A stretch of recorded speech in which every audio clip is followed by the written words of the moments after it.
前我有一个好朋友叫做林嘉庆，你听过没有？啊，就是中式大乐队的这个指挥啊，我们晓得吧？很怀念这个人。那么他呢是台大化学系毕业的，他跟我讲说啊，我们都非常幸运，我们都有这个欣赏音乐的这种兴趣跟才能哈啊。他说，但是你看看我领导的这个大乐队里面，你们外行的人啊，就是这个看热闹，内行人才听门道。我就知道，你看。这个吹小喇叭的这个阿辉啊，虽然他吹的这个小喇叭每一个都吹在那个音符上面、那个小节拍上面，但是我知道他心里啊都没有在好好的吹，他只是个乐匠，他没有用感情去做事情，他只想赶快吹完了以后啊，赶快回家打麻将去。我就知道，我说你听得出来？他说当然听得出来。所以教书你没有用心去。真正的去教这个学生，你就变成教书匠。做任何事情一定要用心去做，包括我们对待我们的客人，如果是你用心去对待他的话，他能感觉得到。如果你觉得心里面有一点点觉得说，哎呀，我讨厌这个人，其实啊，在你的五官讲良心话表现出来的，脸上表现的别人一定可以察觉得到，一定可以察觉得到。用心做事是很重要的啊。我很希望。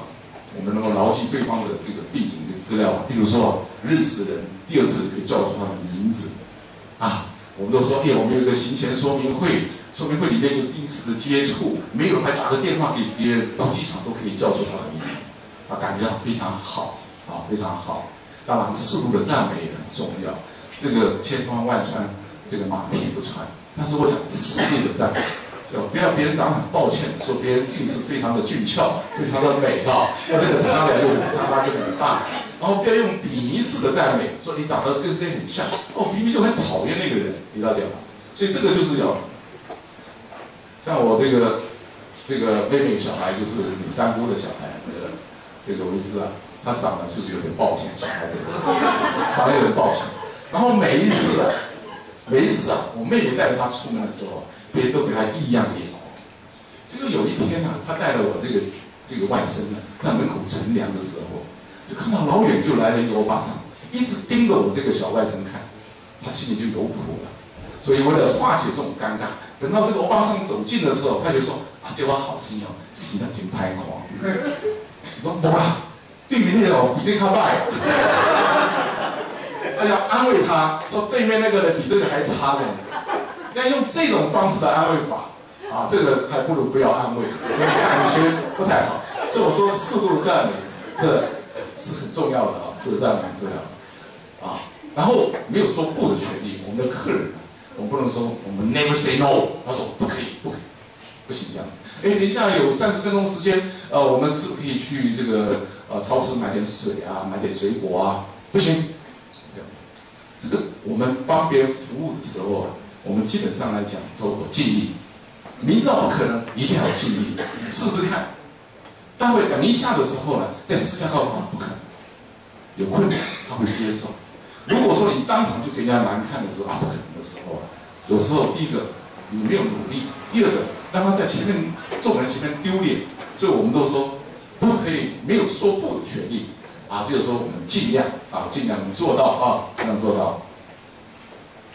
这个投其所好，谈论对方有兴趣问题，各位参加读书会啊，将来就会扩展自己的这个知识视野。我都鼓励啊，很多我们的这个业务员，鼓励我们很多的导游领队，多看点书，不管什么样的书啊，不管什么样的书，多看一看。可以到商学院也可以看看，没有关系的啊。你知道为什么呢？因为你在你的群众当中要扩展你的人际关系，有相同的话题。最容易的，对不对？他喜欢打高尔夫球，你也懂，你也跟他谈一谈；他会下棋，你也懂，跟他谈一谈，什么都懂。当然不一定要样样精通，样样疏松都没有关系。像我们这个行业，是常常你带团的时候是一个聚光灯的焦点。这个人呢，一出生，我常讲说，很多年轻人我勉励他，他说如果你没有主印，没有祖上的庇荫，又没有妻财。没有办法娶个金龟妻，嫁个金龟夫，那你要靠什么？靠自己。那你这一生一定是劳碌跟牺牲，一定是劳碌跟牺牲。那出外要靠朋友，在家要靠父母。那我们这个行业是让你扩展你的视野，让你可以碰到很多的贵人。我有一个执行副总啊，去带团，带到谁团？带到元大的马老板马志林的那个团。元大啊，他那个马志林跟他的太太杜丽庄，他招待他们的员工去欧洲旅行，啊，这个100-200个人啊，我们在这个领队啊，居然啊安排的井然有序。在导览的时候，上通天文，下通地理。当然了，做了20-30年了，当然很懂了。结果这个马老板说：“哎呦，我几万个员工啊，都没有一个像这么能干，这种我不把他挖角过来，我真对不起自己了，对不对？”结果呢，就重金礼聘他去哪里呢？去桂林有一叫乐满的地方，当总经理去了。桂林在林区啊，离桂林70公里的地方还有个高尔夫球场啊，各位可能有去过哈，然后还有个游乐园，桂林让他去，非常非常不舍。但是呢，我们也不如君子这个成人之美，也让他去。后来又有一个副总去带了华硕童先生的团去澳洲，也被挖走了。所以现在这些大人物来参团啊，我都派个小小的 OP 去带就好了，随便他挖。我现在得到一个教训，我才知道说这个场很容易受到别人的这个关注啊，因为他在聚光灯焦点上面啊，好像什么都懂一样啊，因为就是平常啊，我们有让他们这个了解要很多我们不懂的东西啊。妥善处理危机突发事件，其实只有3个字，叫做同理心。这个很多事情啊，危机事件的处理不见得好，可是你有去做。我在屏保协会担任调解委员，有一个很奇怪的案子，我跟各位做一个经验的分享。有一个年纪比较大的欧巴桑，结果到了大陆，一个人去了，一个人去，我们就把他编到跟另外一个这个差不多同年纪的一个室友住在一起，到欧洲。就有一天他感冒，他感冒的时候，有时候晚上睡不着，会咳嗽，怕会影响到隔壁的室友。他人很好，就跟我们的领队讲说：“哎呀，有没有房间？我要分房。有，我愿意自己付。既然有房间自己愿意付，就把它给分房分出来。今天早上说7点半吃早餐，到了8点钟没有下来，敲门没有人应，叫了这个柜台经理啊，拿了这个 master key 把它给打开，发现他死在里面。为什么？因为心肌梗塞，感冒引起的，年纪大了。那你队有没有事情？你队没有事情，对不对？那就继续走。那台湾呢，就派了一个高级的主管，这个旅行社高级的主管带了他的2个小孩，一个男一个女，都30多岁了，到大陆去处理后事。结果发生就在这个干部处理的这个态度所以就一状就告到这个屏保协会。你听听看他是怎么讲的。这个小孩说，他说我去处理我母亲的后事。他居然餐餐饮酒作乐，我说怎么可能啊？凶手在这边，你站起来解释一下，到底为什么你在处理客诉的时候是这种态度？他说冤枉啊！因为我在处理这种事情的时候，有当地的领事馆，有一些秘书帮忙，那我又有喝红酒的习惯，所以在吃饭的时候啊，就叫了点酒然后敬他，那之间可能有一些笑声，让他误会。我说你不对。我说你在最不适合的场合做的最不应当的事情，这是没有同理心。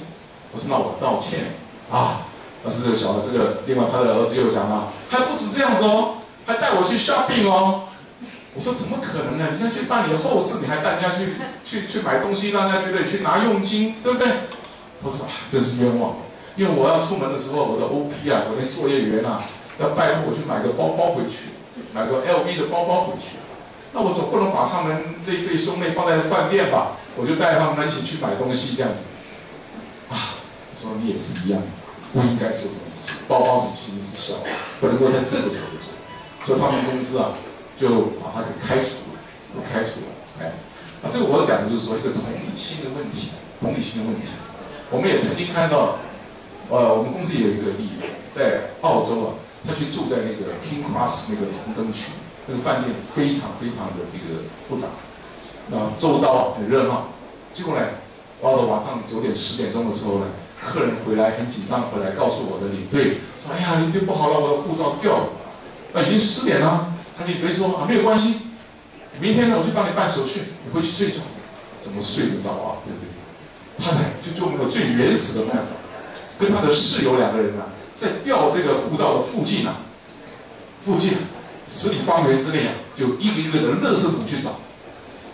因为有些小偷或扒手拿着你的这个皮包以后，把钱拿走了，证照就给你丢了，就丢到垃圾桶里面。结果我刚找了1个多钟头，给他找到了，好高兴，钱不见了事情，护照不见了，觉得怪怪的，就回来就跟我们的领队讲说，领队，明天不用麻烦了，我东西找到了。